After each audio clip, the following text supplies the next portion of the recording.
चलिए दोस्तों, आज हम 10th क्लास वाले बच्चों को क्लास 10th के मैथ के कुछ इंपॉर्टेंट फैक्ट बताने वाले हैं, जहां से ऑब्जेक्टिव क्वेश्चन 100% बनने वाला है। ओटी 100% आएगी, इसी को ध्यान रखना आप लोग। तो देखिए क्या दे रहा है, अच्छे से समझने का प्रयास करना।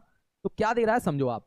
वृत्त के एक बिंदु पर केवल एक ही स्पर्श रेखा खींची जा सकती है। समझ रहे हो कितनी स्पर्श रेखाएं होती हैं? एक स्पर्श रेखाएं होती हैं। तो ये ऑब्जेक्टिव क्वेश्चन में पूछ लेता है। क्लियर? चलिए अगला क्या दे रहा है, वृत्त के किसी बिंदु पर स्पर्श रेखा स्पर्श बिंदु से जाने वाली त्रिज्या पर क्या होती है मेरे प्यारे बच्चों? लंब होती है। लंब क्या होती है? लंब होती है। अगला फैक्ट क्या दे रहा है, वाहे बिंदु से किसी वृत्त पर खींची गई दोनों स्पर्श रेखाओं की लंबाई या कैसी होती है? लंबाई समान होती है या फिर बराबर होती है। क्लियर? तो ये भी याद कर लेना आप लोग। अगला क्या दे रहा है, एक वृत्त की दो समांतर रेखाएं, यानी एक वृत्त की कितनी समांतर रेखाएं हो सकती हैं? दो समांतर रेखाएं हो सकती हैं। क्लियर है बेटा? अगला क्या दे रहा है समझ लो आप।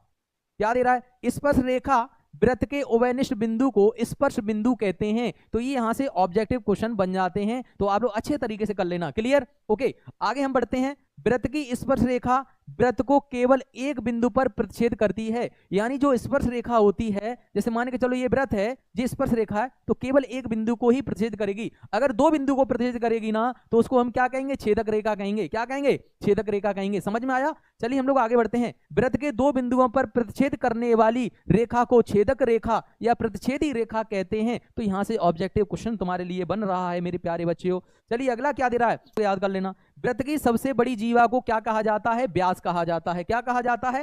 व्यास कहा जाता है मेरे प्यारे बच्चों। अगला देखते हैं, वृत्त के केंद्र से परिधि को मिलाने वाली रेखा क्या कहलाती है? त्रिज्या कहलाती है, जिसे हम स्मॉल आर से दर्शाते हैं। अगर इस आर का कर देते हैं 2 गुना, तो ये बन जाता है व्यास, जिसे वृत्त का व्यास कहते हैं। Okay, thank you so much.